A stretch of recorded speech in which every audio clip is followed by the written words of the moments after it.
வணக்கம். இன்னைக்கு நாம நடிகர் ரோபோ சங்கர் பத்தி கொஞ்சம் ஆழமா பார்க்கலான்னு இருக்கோம். ஆமா. எங்க கிட்ட இருக்கிற சில தகவல்கள், குறிப்புகள் வச்சு அவரோட கலை பயணம் எப்படி இருந்துச்சு, என்னென்ன சவால்கள் சந்திச்சாருன்னு பார்க்க போறோம். அந்த சிரிப்புக்கு பின்னாடி இருந்த மனிதர், அவரோட போராட்டங்கள், அத புரிஞ்சுக்கிறது தான் நம்ம நோக்கம். நிச்சயமா. இதுல நம்ம முக்கியமா பார்க்க வேண்டிய ஒரு விஷயம் என்னன்னா, ஒரு கலைஞரோட அந்த பப்ளிக் இமேஜுக்கும் அவரோட தனிப்பட்ட வாழ்க்கையில நடக்கிற கஷ்டங்களுக்கும், குறிப்பா அந்த உடல் நலம், அப்புறம் புகழ்னால வர்ற அழுத்தம், இதுக்கெல்லாம் நடுவுல பெரிய வித்தியாசம் இருக்கு. ஆமா, அது உண்மைதான். இது பல கலைஞர்கள் சந்திக்கிறது தான். ஆனா ரோபோ சங்கர் விஷயத்துல இது ரொம்பவே வெளிப்படையா தெரிஞ்சது. கரெக்ட். ஆரம்ப காலத்துல பாத்தீங்கன்னா அவர் படிச்சது பொருளாதாரம், எம்ஏ எக்கனாமிக்ஸ். ம், ஆனா கலை மேல அவ்ளோ ஆர்வம். ம். அதனால 97ல தர்ம சக்கரம் அப்புறம் படையப்பால எல்லாம் பேர் கூட இல்லாம சின்ன சின்ன வேஷம் பண்ணிருக்காரு. அப்பவே ஆரம்பிச்சிட்டாரு.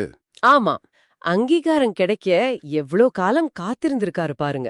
அதுக்கப்புறம் தான் அந்த டிவி ஷோக்கள் வந்து விஜய் டிவில கலக்க போவது யாரு, அது இது எது, இதெல்லாம் அவருக்கு ஒரு பெரிய பிளாட்ஃபார்ம் அமைச்சு கொடுத்துச்சு. ஆமா, அந்த ரோபோ ஸ்டைல பயங்கர ஃபேமஸ் ஆச்சு இல்லையா?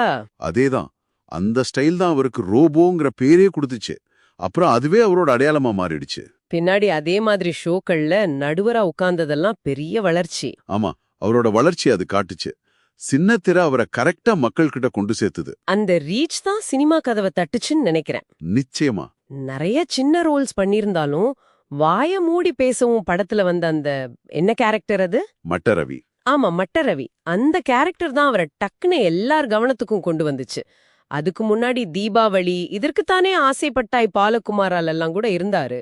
ஆமா, ஆனா இது ஒரு திருப்பு முனை. அதுக்கப்புறம் பார்த்தா மாரி, வேலையில்லா பட்டதாரி, அப்புறம் விஸ்வாசம், தல அஜித்தோட பெரிய படங்கள்ல முக்கியமான காமெடியன். பெரிய படங்கள்ல தொடர்ந்து வந்தாரு.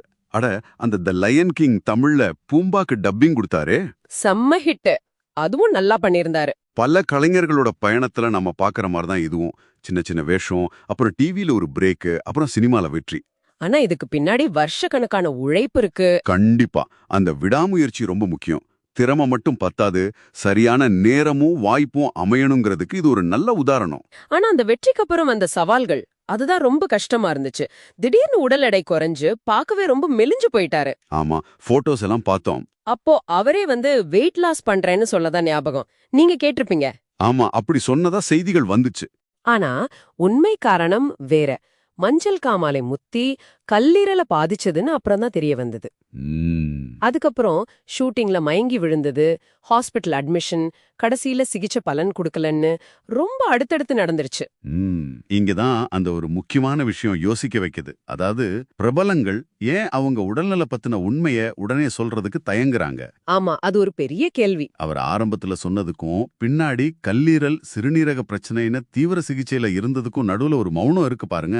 அது அந்த புகழோட இன்னொரு பக்கத்தை காட்டுது. அந்த அழுத்தம் எப்படி இருக்கும்னு யோசிக்க முடியுது. கண்டிப்பா. அது மட்டும் இல்லாம வதந்திகள் வேற. அவர் உடல்நல பத்தி என்னென்னவோ வதந்திகள் வந்துச்சு. அவங்க குடும்பம் எவ்வளவு கஷ்டப்பட்டிருக்கும். அவர் மகள் இந்திரஜா கூட இன்ஸ்டாகிராம்ல ஒரு போஸ்ட் போட்டாங்க இல்லையா, நேரம் நல்லா இல்லன்னா. ஆமா. ஆஹா, அது அவங்க பட்ட வேதனைய அப்படியே காட்டுச்சு. பொதுவெளியில வர இந்த மாதிரி விஷயங்கள் எவ்வளவு பாதிக்கும்னு பாருங்க. நிச்சயமா. ஒரு நடிகரா மட்டும் இல்ல, ஒரு அப்பாவா, ஒரு நண்பரா, அவர் மகள் இந்திரஜாவும் இப்போ நடிகையா இருக்காங்க. பிகில், விருமன் படங்கள்ல நடிச்சிருக்காங்க. ஆமா. அப்புறம் வடிவேல் பாலாஜி இறந்தப்போ அவர் அழுதது, என் கூட 19 வருஷம் இருந்தான் அப்படின்னு சொல்லி கண்ணீர் விட்டது இன்னும் மனசுல நிக்குது. அந்த நிகழ்வு வடிவேல் பாலாஜிக்கு அவர் அஞ்சலி செலுத்தினத இப்ப இவரோட முடிவோட சேர்த்து பார்க்கும்போது இந்த கலையுலகத்தோட அந்த நிச்சயமற்ற தன்மை, வாழ்க்கையோட நிலையாம, இதெல்லாம் ரொம்ப ஆழமா புரியுது. ரொம்ப எமோஷனலான ஒரு மொமெண்ட் அது.